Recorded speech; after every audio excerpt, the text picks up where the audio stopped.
के पास से वो गए थे, वहीं से वापस आ रहे थे। उसने पूछा कि सैनिकों, ये घोड़ा खाली क्यों है, इस पर सवार क्यों नहीं, बाकी पर तुम सब विराजमान हो, सवार हो।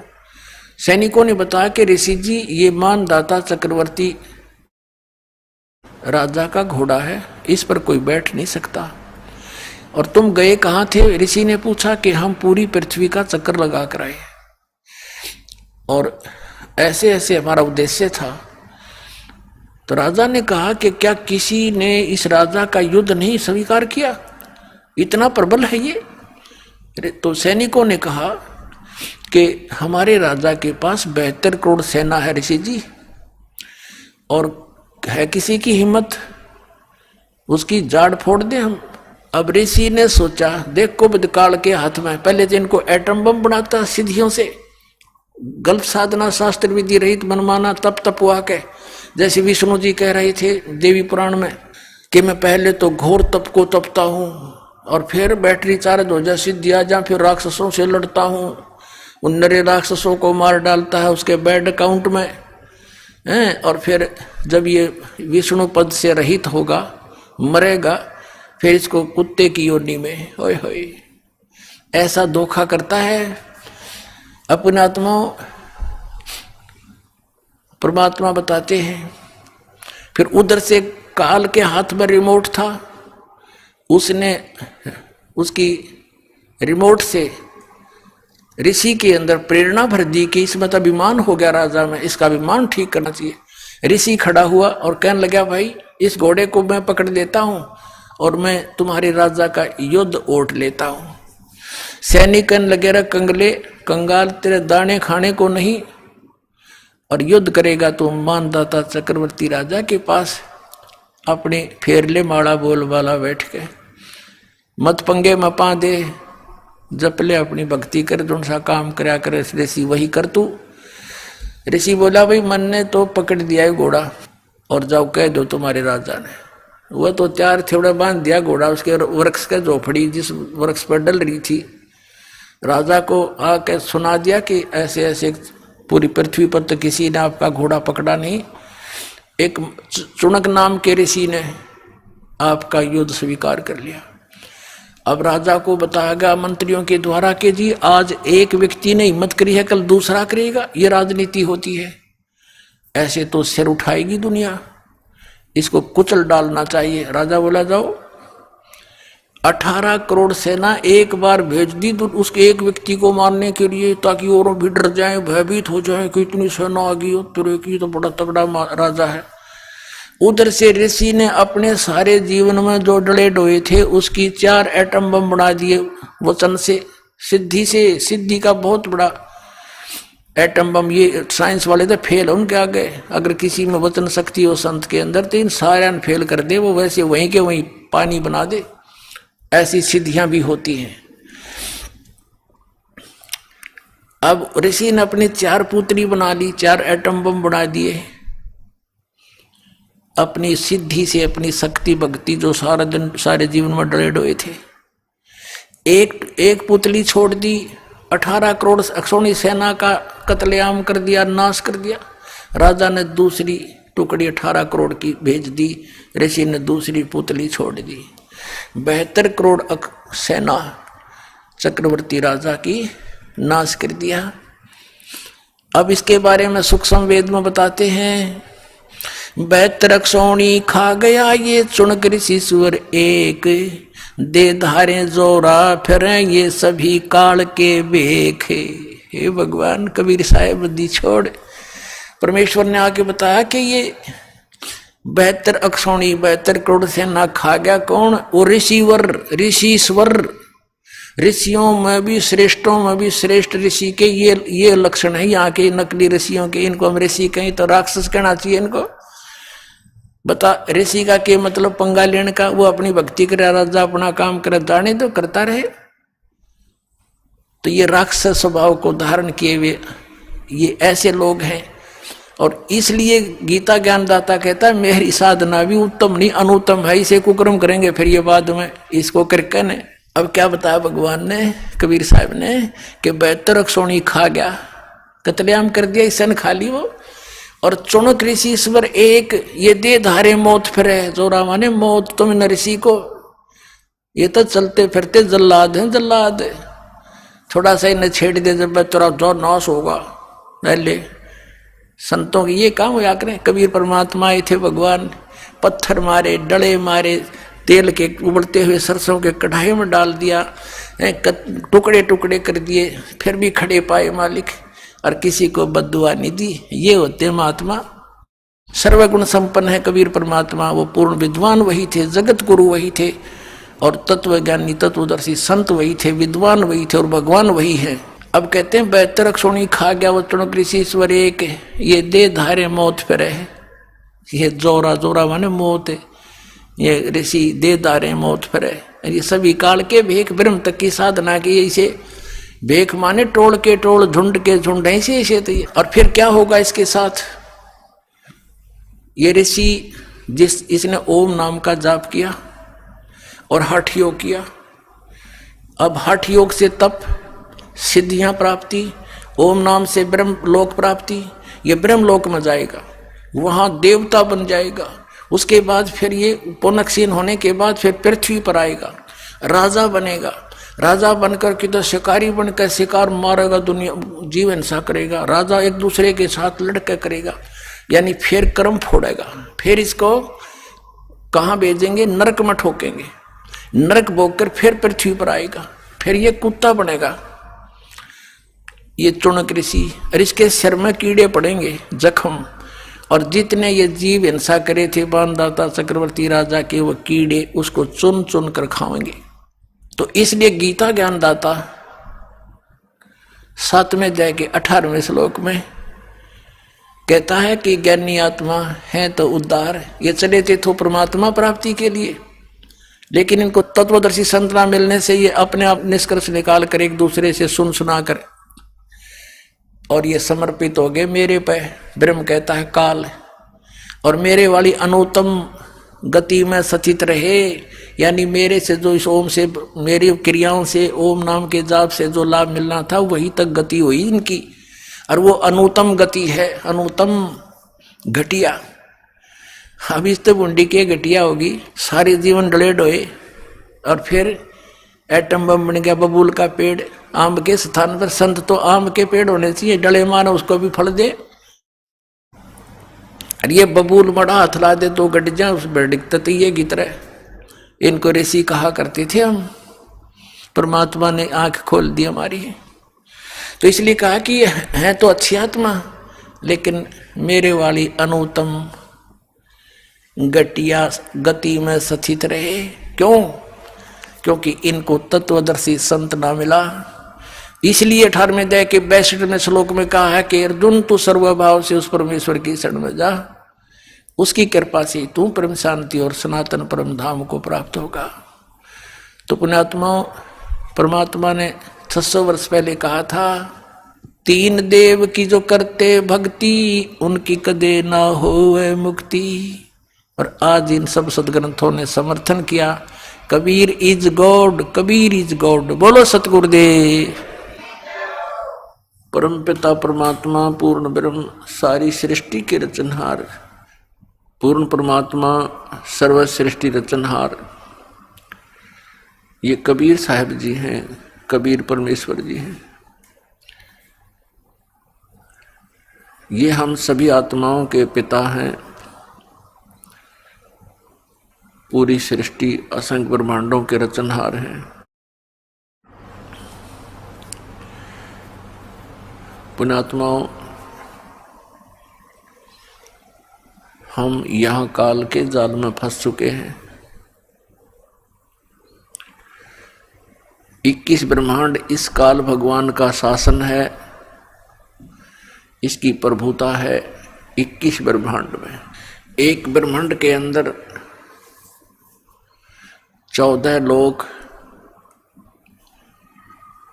और साथ में ये पृथ्वी लोक, स्वर्ग लोक, पाताल लोक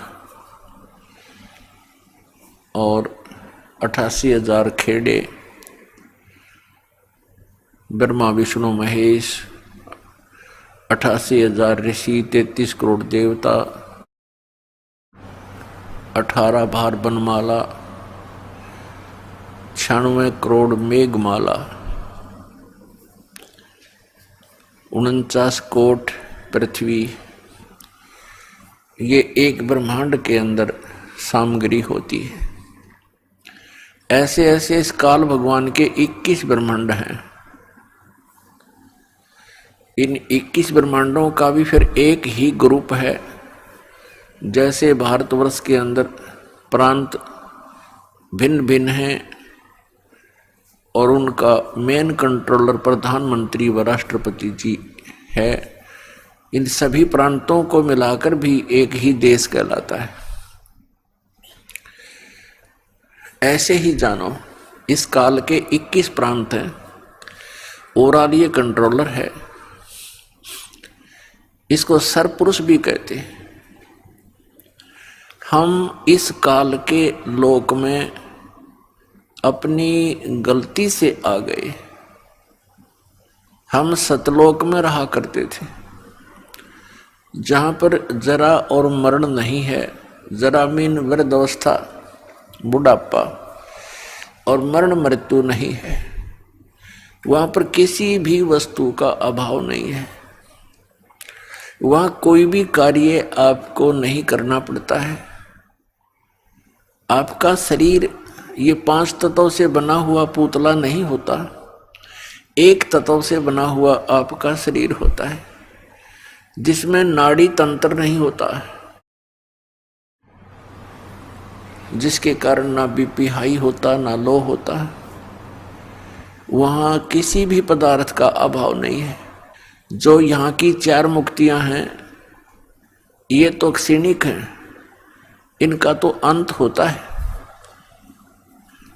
यहाँ के भगवान ने, यहाँ के स्वामी काल ने, ज्योति निरंजन ने, जिसको सरपुरुष भी कहते हैं और इसको ब्रह्म भी कहते हैं, इसने सभी पदार्थों का और सभी व्यवस्था का सतलोक की नकल करके बनाया है।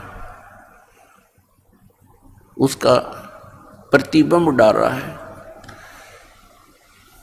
अब जैसे एक तो सोने का आभूषण हो, एक पीतल का हो, वैसा ही हो, लेकिन उसकी क्वालिटी और कीमत में दिन रात का अंतर होता है।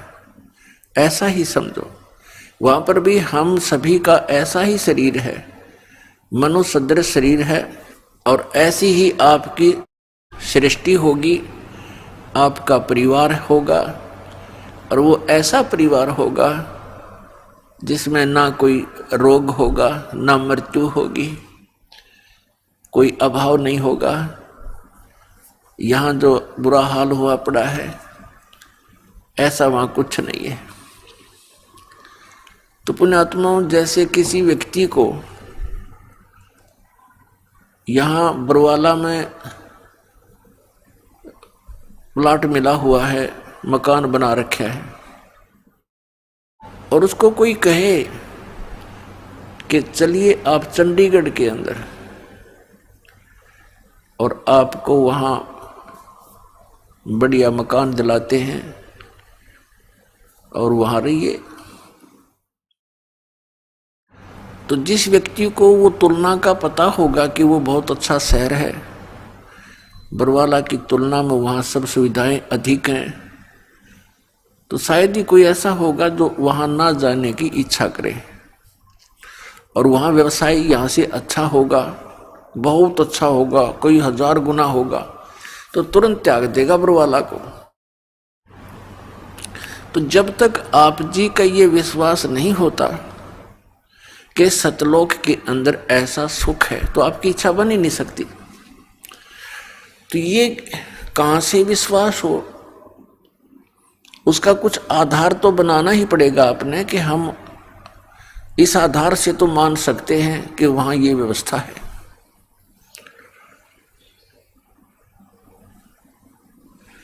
अब उसके लिए काल ने एक जाल फैला दिया। ये काल के पंथ चालू कर दिए, राधा स्वामी पंथ, जय गुरुदेव पंथ, ये सच्चा सौदा डेरा धन धन सतगुरु पंथ और जगमालवाड़ी और सिरसा वाला, ये दिनोद के अंदर, भिवानी के अंदर हरियाणा में ताराचंद जी ने वही राधा स्वामी ही पंथ का बीज बो रखा है। ऐसे ही कृपाल सिंह जी दिल्ली के अंदर सावन कृपाल मिशन, ब्यास के अंदर राधा स्वामी पंथ, आगरा के अंदर और भी बहुत गणे ठाकुर जी पता नहीं कितने किए इन्होंने काबली की करबो दी। ये सभी डुप्लीकेट पंथ हैं, काल के पंथ हैं। इनके पांचों नाम काल के हैं। अब नाम से मोक्ष होगा, क्योंकि संत मता पूर्ण रूप से नाम पर आधारित है। तो नाम सच्चा हो तो मोक्ष होगा, नाम झूठा है तो मोक्ष नहीं होगा। तो इनके पांचों नाम नकली हैं, काल के ही जाप हैं। जहां आशा ताबासा हुई, अब जहां की टिकट बनवा रखी है जहाज तो वहीं जा छोड़ेगा आपको। तो इन्होंने काल की टिकट बना रखी है आपकी, और आप काल के ही जाल में रहोगे। तो इन्होंने क्या बताया है, एक निरंकारी पंथ है और एक ये अंसादेश पंथ है जो सतपाल जी महाराज और ये प्रेम राउत, बाल योगेश्वर जी अमेरिका दीवनों के बहुत गुना प्रचार कर रखे। काबली की करता अपने आप उग जाया करे, ना बोने की जरूरत ना पड़ती, ना देखभाल की हो सकता। आम के पौधे लगा के देखो तो सब नकली पंथ हैं, मनमुखी साधनाएं हैं, निराधार उनके मंत्र हैं, किसी भी सदग्रंथ से मेल नहीं खाते। और कोई उनकी मर्यादा नहीं है, जिस कारण से भोले श्रद्धालु उनको परम संत मानकर उनकी शरण ग्रहण करके अपना जीवन नष्ट कर रहे हैं। ये क्या बताते हैं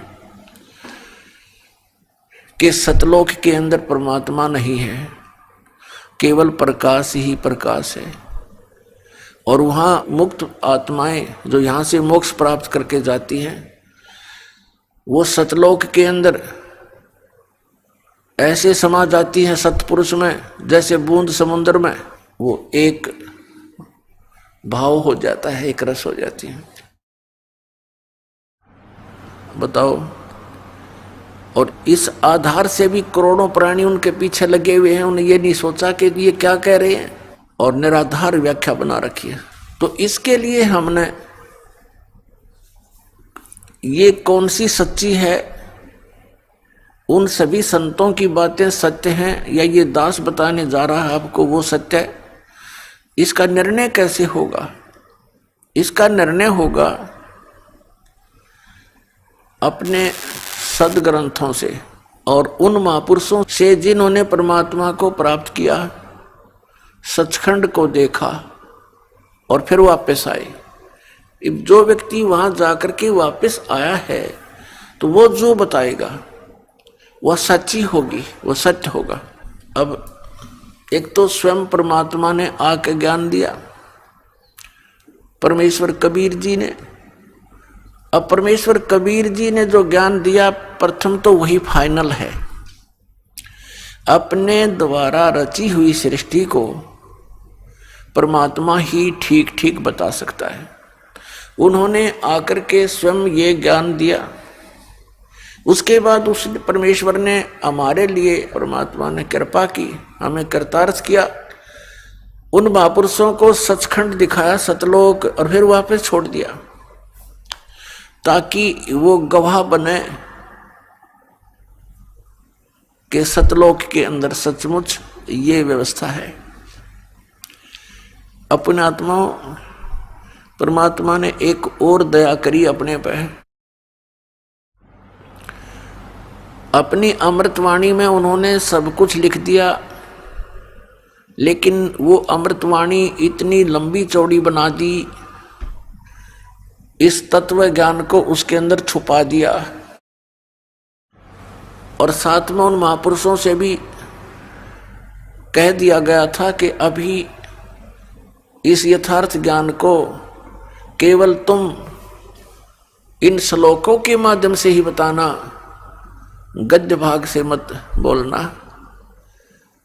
तो उन्होंने पद्य भाग में यानी दोहों और शब्दावलियों के माध्यम से ही अपना वहां का ज्ञान दिया, सतलोक और सचखंड का।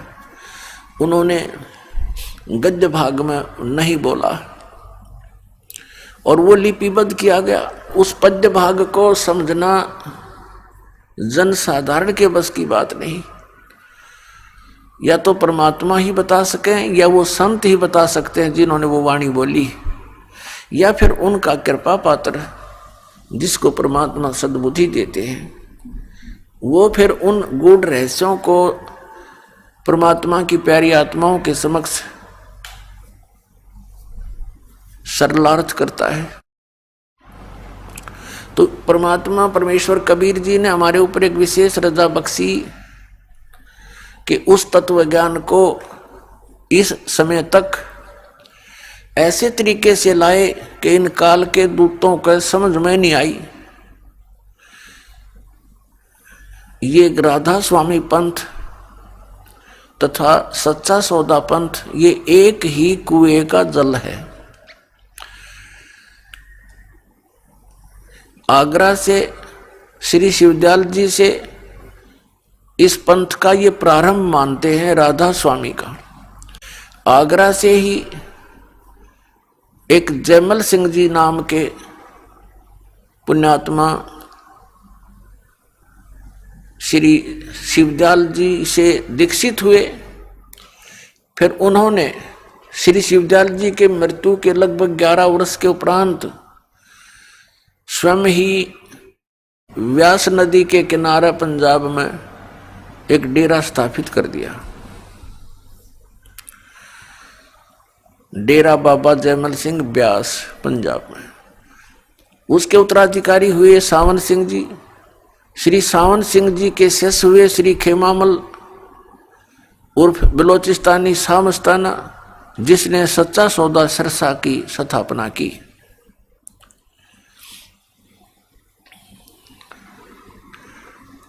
अपने आत्माओं समझदार को संकेत ही बहुत है। इन महापुरुषों को सचखंड का कख भी पता नहीं ना, सतपुरुष के बारे में जानकारी, और इतना टोल जोड़ कर काल के मुंह में झोंक दिया। करोड़ों व्यक्ति फूंक दिए, उस काल के जाल में डाल दिए इन्होंने, और अब भी ना मानते। अब इनके गुरुओं ने एक मीटिंग की, राधा स्वामी, धन सतगुरु, जय गुरुदेव, इन सब ने मिलकर आगरा में। और उसमें उन्होंने पहले तो ये देखा कि क्योंकि उनके भक्तों की शिकायत गई कि जी आपके विषय में एक रामपाल संत ऐसे ऐसे बोलता है, वो तो बहुत गलत कह रहा है। उन्होंने मीटिंग की, हमारी यहाँ से सीडी ले गए वो। उन्होंने सीडी देखा और सबको वहाँ बुला लिया। 600 एकड़ जमीन किराए, पहली जनवरी की बात है 2012 में जनवरी में, और खड़ी फसल का मुआवजा दे दिया। और ये सब जगह मुनादी करवा दी कि सबने आना है, गुरुजी एक नवी गल दसेंगे। तो इस श्रद्धालु तो पहुंच जाते हैं, पता नहीं क्या फार्मूला और बताओगे भक्ति का। कई लाख व्यक्ति इकट्ठे हो गए, 600 एकड़ जमीन, उत्तराखंड जमीन, करोड़ों आदमी आ जाए उसमें। पहले तो उन्होंने डिस्कस किया कि रामपाल का क्या करें इसका। अब रामपाल का क्या करेंगे, पहले तो अपनी किताब न फूको इनने, जब रामपाल का करियो के मैं करोगे तो तुमने लिख रखी, तुम्हारे प्रवचन तुम्हारा ही ज्ञान दास तो पढ़ के सुनावा है भाई, पुस्तक मोल ले रखी है, आप पढ़ो औरों को पढ़ाऊं, देखो ये महापुरुष ऐसा ज्ञान देते हैं। फिर सीडी दिखाई, उनका नहीं समझ में आई कि अभी केस करेंगे तो किस पे करोगे, इनकी दूरी पोल खोल लूंगा। फिर करके देखो एक बार, अगर ये थोड़ा सी हिम्मत कर लेते इस पर बैन लग जाए पूरे पंथ पे, इसका एक भी शब्द जनता में नहीं जा सकता इनका। ऐसा बेहुदा ज्ञान है इन लोगों का, कभी नहीं पता, दुनिया को करोड़ों लोगों को डबो दिया। फिर उन्होंने नवी गल ये दसी सबको कि किसी की पुस्तक नहीं पढ़ना, और किसी की सीडी भी नहीं देखना, वो नहीं लेना। ये नवी गल 10 का सबका थपकी मार के भेज दिए। अब वो श्रद्धालु बेचारे वो इन्हों सोचे गुरु जी का आदेश हो गया, हमने किसी की पुस्तक नहीं पढ़नी। उनको इन्हों ना पता ये काल के जाल में बांध दिए, तो कति के ठड़ी बांध के धर दिए और झोंक देंगे उनके अंदर। ज्ञान पढ़ने में क्या दिक्कत, हमारा भी पढ़ो और उनका भी पढ़ो, हमारा भी सीडी देखो उनकी भी सीडी देखो, तब निर्णय होगा कहाँ जा रहे हो तुम। तो कहने का दास का तात्पर्य ये है कि इनके पास न तो कोई ज्ञान है मंत्र पांचों काल के, और ये सिरसा वाले सच्चा सौदा वालों ने थोड़ी सी भिन्नता कर ली। किसी ने कह दिया होगा कि ये तो ज्योति निरंजन ओंकार ररंकार सतनाम आदि ये तो सारे ही काल के जाप है, सतपुरुष का तो जिक्र भी नहीं इसमें। तो इन्होंने अपनी सूझबूझ से कि लोग नो ना कहेंगे ये काल के नाम हैं, 3 नाम चला दिए, सतपुरुष अकाल मूर्त शब्द स्वरूपी राम। और यूं कहते हैं किसी को बताना नहीं। अब श्रद्धालु तो ऐसे होते हैं भाई नहीं बताना। अब ना बताने का कारण क्या होता है वो बताएगा दास आपको। अब ये अकाल मूर्त शब्द स्वरूपी राम और सतपुरुष ये तो एक ही परमात्मा के महिमात्मक वचन शब्द हैं और पर्यायवाची हैं। जैसे जल पानी नीर, जल पानी नीर। अब जल कह दो, 3 कहने की क्या आवश्यकता है, जल कहो चाहे पानी कह दो चाहे नीर कह दो। जल पानी नीर कहने से मोक्ष हो जाएगा, यानी सतपुरुष काल मूर्त शब्द स्वरूपी राम ये रटते रहो, नहीं। उसको तो हमने खोजना है, पाना है, जिसको सतपुरुष कहते हैं। जैसे जल है, जल को तो हमने पाना है, वो कितना आवश्यक है हमारे जीवन के लिए, तो वो कैसे मिले ये प्रोसेस अलग है, ये प्रोसीजर न्यारा है। बोकी लाओ, पाइप लाओ और फिर बोकी मारो, जमीन के अंदर जल है वहां से प्राप्त करना है। और फिर जब बोकी और पाइप का कार्य जल तक पहुंचना है, जल को बाहर निकालना नहीं बोकी और पाइप का कार्य है।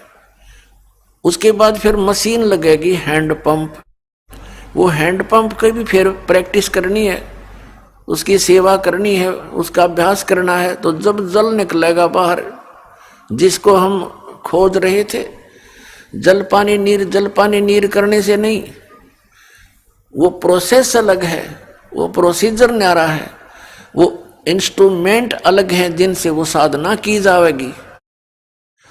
2 अक्षर का सतनाम है जिसमें एक ओम मंत्र है, एक तत् मंत्र सांकेतिक है। इसकी बोकी लगानी है श्वास ऊ श्वास से, ये 2 अक्षर का सतनाम है।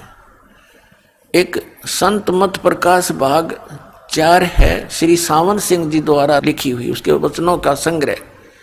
उसमें श्री सावन सिंह जी कहते हैं 261 पृष्ठ पे कि सोई गुरु पूरा कहावे जो 2 अक्षर का भेद बतावे, कि ये गुरु ग्रंथ साहिब में लिखा, ऐसा वो बोल रहे हैं।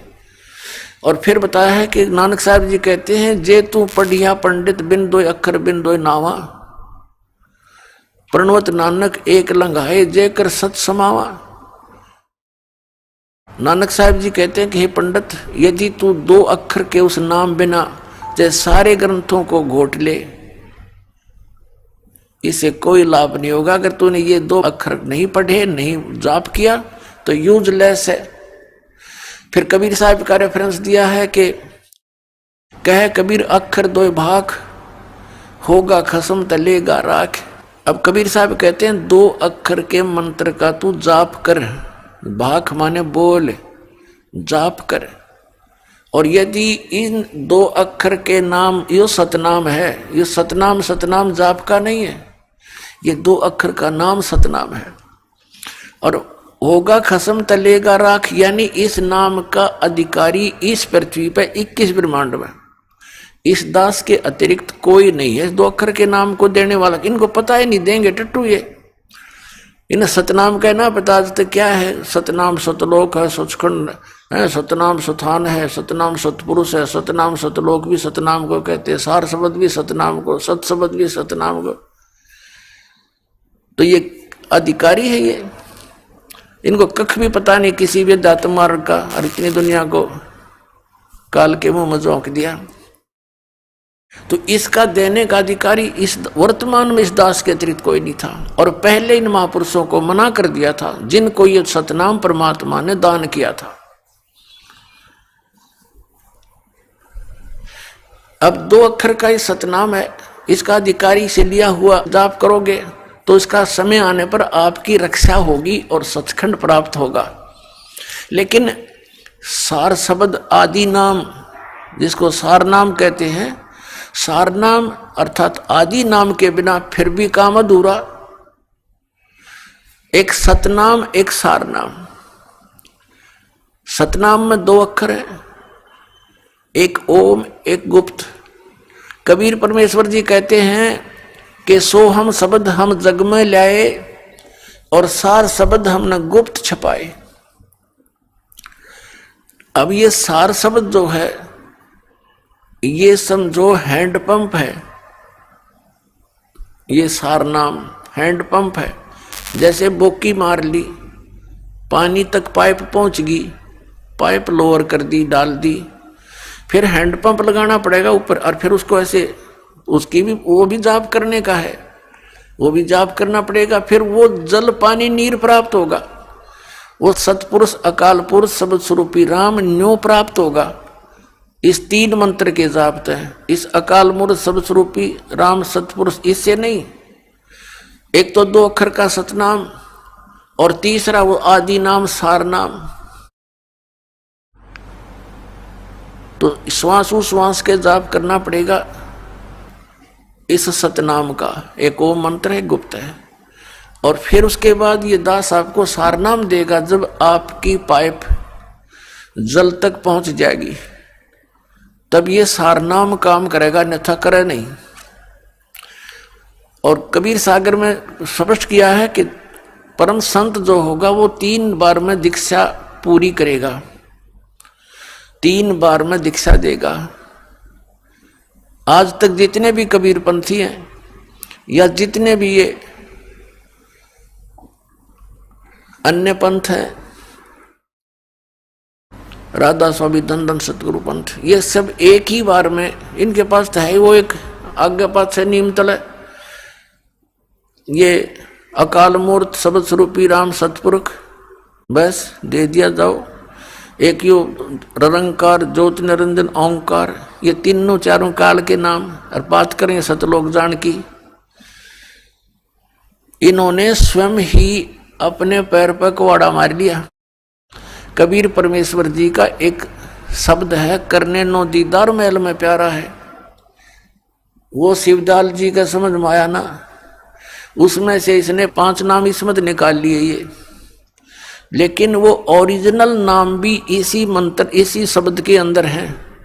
मूल कमल का, नाभि कमल का, हृदय कमल का, और स्वाद कमल का, और कंठ कमल के, वह भी मंत्र इसमें है। वह ना इनका हाथ लगे कि उनको पता ही नहीं, ना ये अधिकारी इन मंत्रों के देने के। शिवदयाल जी का जो फाउंडर ऑफ द राधा स्वामी पंथ है, उसका कोई गुरु नहीं, तो निग्र आदमी पंथ चलावे। परमात्मा कबीर साहब कहते, गुरु बिन माला फेरते, गुरु बिन देते दान, गुरु बिन दोनों निष्फल हैं, ते पूछो वेद पुराण। रामकृष्ण से कौन बड़ा, उन्हों भी गुरु कीन, 3 लोग के वेदनी गुरु आज्ञाधीन। तो इस प्रकार इन्होंने ये 500 नाम काल के जाप करते हैं। इन सतनाम का ये नहीं पता आज तक, हे भगवान ये क्या करने का है, खाने का है, पीने का है, ये कोई स्थान है या कोई नाम का जाप है। कहीं कहते हैं ये सतनाम असली राम है, सतनाम सचखंड है, सतनाम सचखंड को कहते हैं। कहीं कहते हैं सतनाम सथान है, फिर सतनाम सतपुरुष भी सतनाम है, सतलोक भी सतनाम है, सार नाम भी सतनाम है, सार शब्द भी सतनाम है, और सतनाम भी सतनाम है। हुआ भाई बांडे जो कि बांग पी का बोल लग रहा आदमी, और बताते हैं हम सतलोक जाएंगे, सचखंड जाएंगे। अब शिवदयाल जी तो जा लिया सचखंड, वो तो बुक्की में बोल रहा था, अपनी शिष्या में भूत बनकर अपनी शिष्या बुक्की के अंदर बोलकर फिर वो पीवे और भोजन खावे। हो गया पार शिवदयाल तो। और यही सबके साथ बनेगा जो ये नाम जाप करते हैं, जितने भी राधा स्वामी पंथ से संबंधित पुण्यात्माओं। दास आपके ऊपर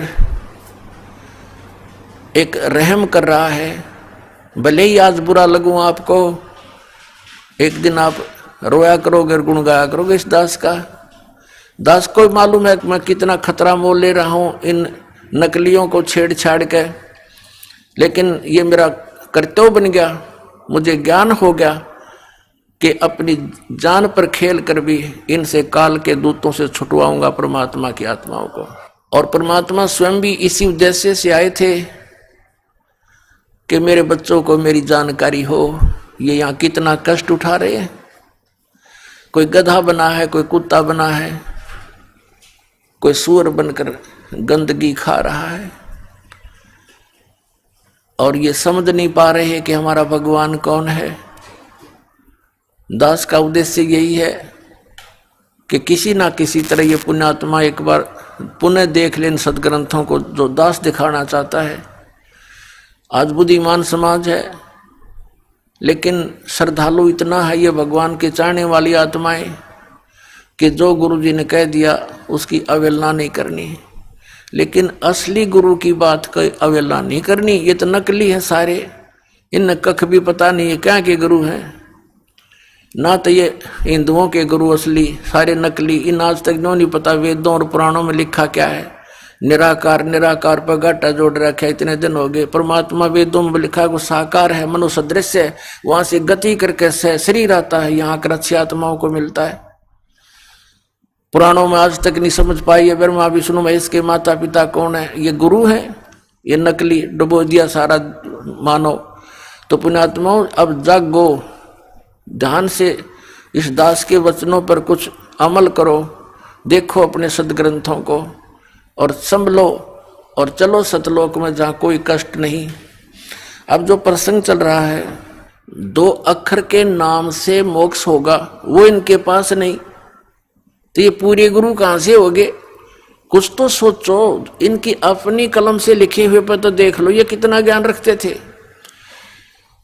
तो अब दास जो निर्णय करके आपको देना चाहता है कि कौन सा ज्ञान ठीक है, कौन सा गलत है, इसका निर्णय हम परमात्मा की अमर वाणी से, जिसने स्वयं आकर के बताया, साथ में उन महापुरुषों को जिनको हम मोक्ष प्राप्त मानते रहे हैं और उनके द्वारा उनके अमृत वचनों को अपने सत्संगों में भी लेते रहे हैं। राधा स्वामी, धन धन सतगुरु, जय गुरुदेव वाले, ये सभी वो कौन है? स्वयं परमेश्वर, परम पूज्य कबीर परमेश्वर जी, आदरणीय धर्मदास साहिब जी, आदरणीय मलुकदास साहिब जी, आदरणीय नानक साहिब जी, आदरणीय दादू साहिब जी, आदरणीय गरीबदास साहिब जी, गांव छुड़ानी, जिला झज्जर, हरियाणा वाले, आदरणीय गीसा दास साहिब जी, गांव खेखड़ा, उत्तर प्रदेश, जिला मेरठ, आदरणीय गरीबदास साहिब जी और आदरणीय गीसा दास साहिब जी के विषय में इन राधा स्वामी पंथ वालों को विशेष ज्ञान नहीं था। ये भी रजा थी दाता की, इन्होंने इधर ध्यान नहीं दिया क्योंकि इनके अंदर काफी निर्णायक तरीके से उस सतनाम का जिक्र किया हुआ है। तो इन्होंने ऊपर जितने भी महापुरुष साहब को बताया, उनकी वाणियों को ये सत्य मानते हैं, उनको मोक्ष प्राप्त मानते हैं। उन्होंने परमात्मा को बताया कि वो मनुष्य सदृश है और वही परमात्मा, पूर्ण परमात्मा, सतपुरुष स्वयं आकर के इन महापुरुषों को मिले हैं। आदरणीय नानक साहिब जी को बेई नदी के ऊपर सुल्तानपुर शहर पश्चिमी पाकिस्तान में है, पहले ये भारतवर्ष ही था, तो वहां नदी पर स्नान करने के लिए गए हुए थे। वहां परमात्मा आए जिंदा महात्मा के रूप में, और प्रत्यक्ष दृष्टा भी ये देखते हैं कि एक संत के साथ वो दरिया में छलांग लगा के बाहर नहीं आए। परमात्मा ने उनको अंतर्ध्यान किया। कबीर परमेश्वर जी ने बाबा जिंदा के रूप में आए थे। वो अंतर्ध्यान करके नानक साहिब जी को जिधर जल जा रहा था उससे विपरीत दिशा में ले जा करके कहीं उनके शरीर को छुपा दिया। आत्मा को लेकर के सचखंड गए। वहां नानक साहिब जी ने देखा सतपुरुष को, कबीर परमेश्वर को, जो नीचे से जिंदा बाबा के रूप में उनके साथ गए थे। ऊपर जाकर के परमात्मा सतलोक के अंदर एक बहुत बड़े सिंहासन पर विराजमान है। बहुत बड़ा गुमज है वहां पर। उस गुमज के अंदर एक मंदिर नुमा गुमज है। उसके बीच में बैठे हैं परमात्मा और नीचे से गए थे बाबा जिंदा के रूप में कबीर साहब नानक जी के साथ में। चौर करने लगे कबीर साहब यानी बाबा जिंदा के वेश में। अपने ही दूसरे रूप जो तख्त पर विराजमान थे परमात्मा अन्य रूप में, जिसके एक रोमकूप में करोड़ सूर्य मिला दे करोड़ चंद्रमा, ऐसा एक रोमकूप का प्रकाश। तब नानक साहिब जी ने अपनी सोच से ये सोचा कि रब तो ये है जिड़ा तख्त पे बैठा है। इतनी देर में क्या हुआ कि तख्त पर बैठे हुए तेजों में शरीर युक्त परमात्मा खड़े हुए और कबीर परमेश्वर जी विराजमान हुए। जिंदा बाबा वाले रूप में नीचे से गए थे और तेजों में शरीर जो था वो चौर करने लगा। बाबा जिंदा वाले वेश पर अपने ही दूसरे रूप पर। अब नानक साहिब जी असमंजस में पड़ गए कि ये क्या चक्कर है बाबा जी के ऊपर, और भगवान सेवा कर रहा है, चमर कर रहा है।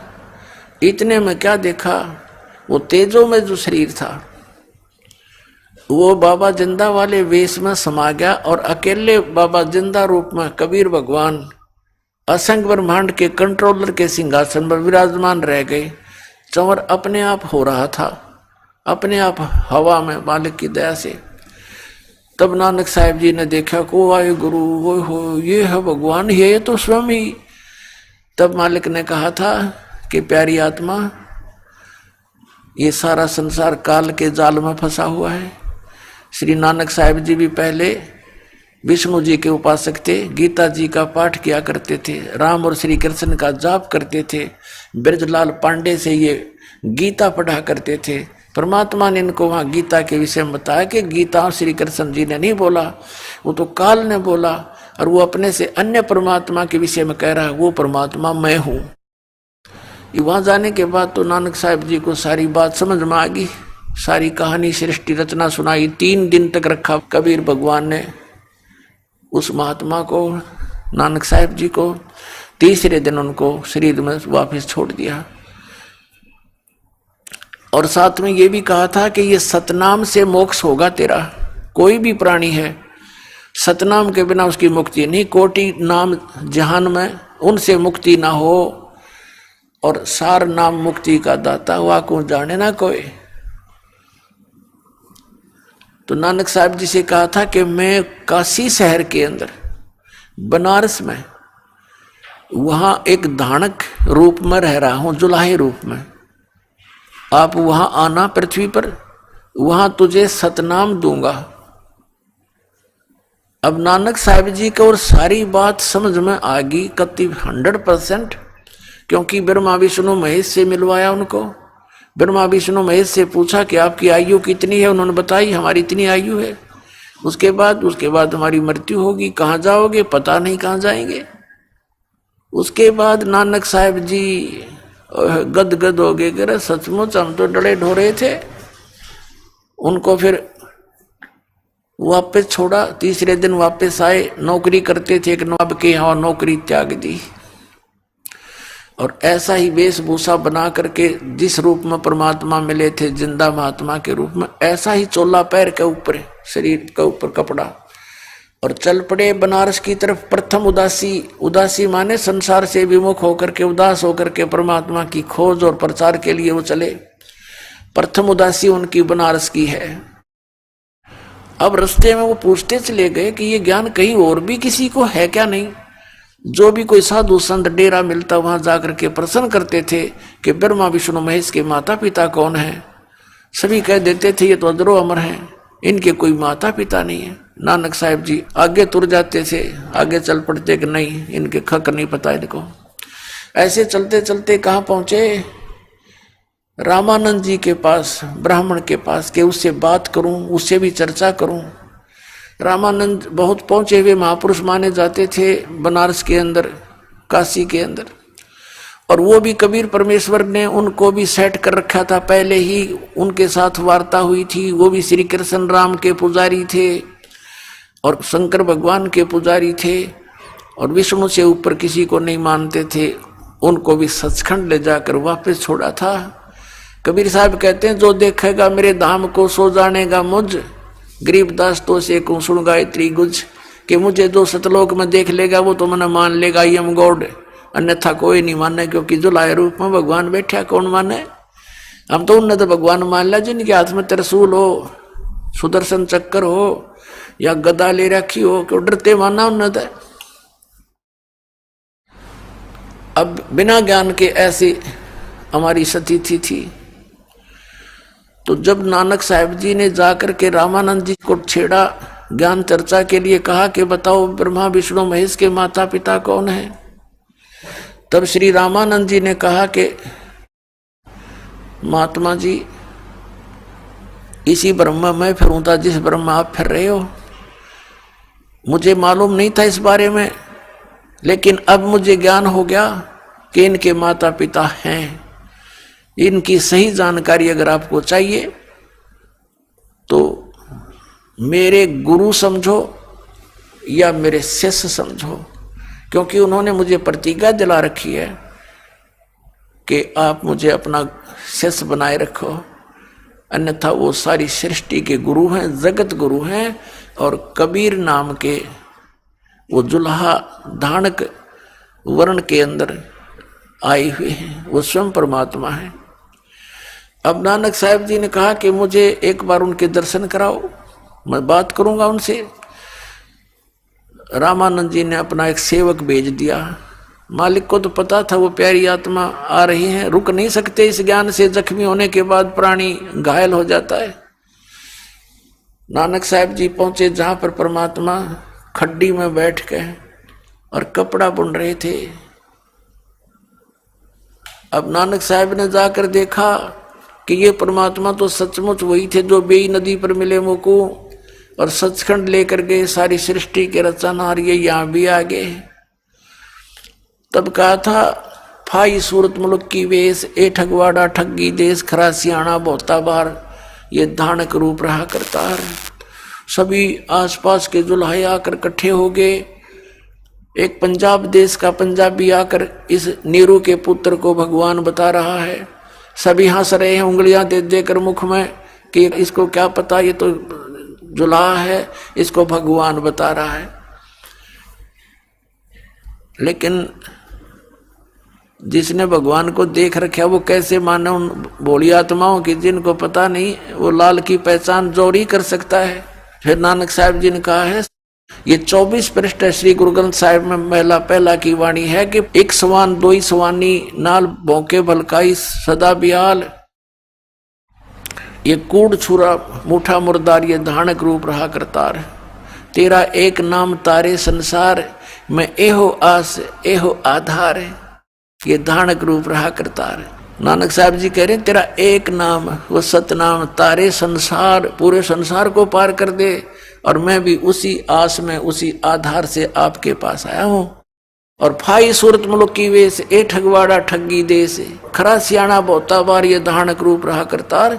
वहां नानक साहब जी कह रहे हैं कि इसको तुम एक जुलाहा मत समझो, ये बहुत भार है, बहुत वजनदार है, इसमें बहुत कीमत है इसकी। ये ठगवाड़ा ठगी देश, ये सबको जो है ना धोखा दिए बैठा है, ये खुद परमात्मा है।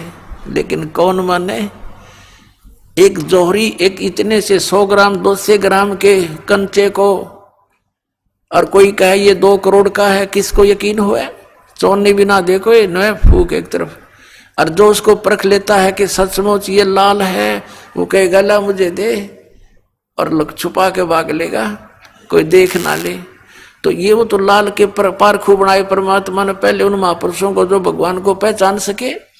फिर उनका 771 पृष्ठ पर वाणी दर्ज है महिला पहला की नानक साहिब जी ने कहा कि नीच जात परदेसी मेरा छे नावे तिल जावे और जाकी संगत नानक रेंदा कैसे मोढ़ा पावे।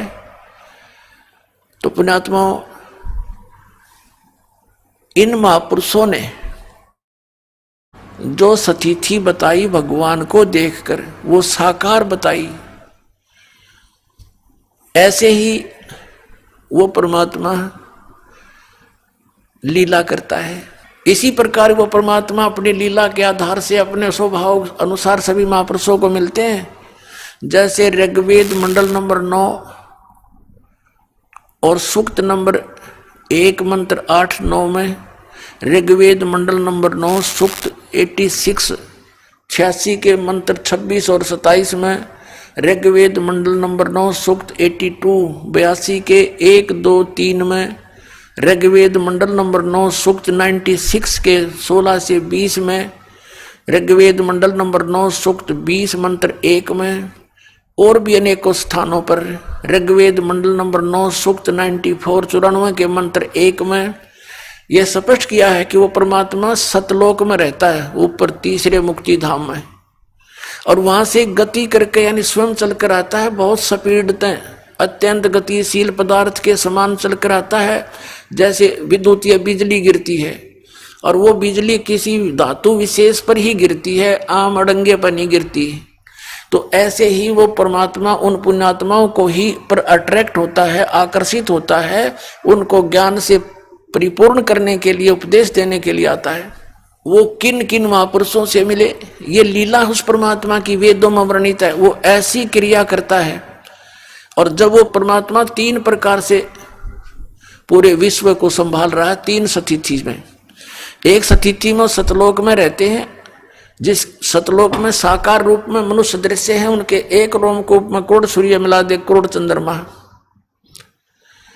इतना एक रोमकूप का प्रकाश है।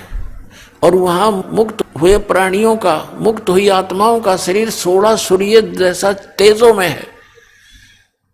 करने नो दीदार महल में प्यारा है, इस शब्द में परमेश्वर ने पूरा वर्णन दे रखा है।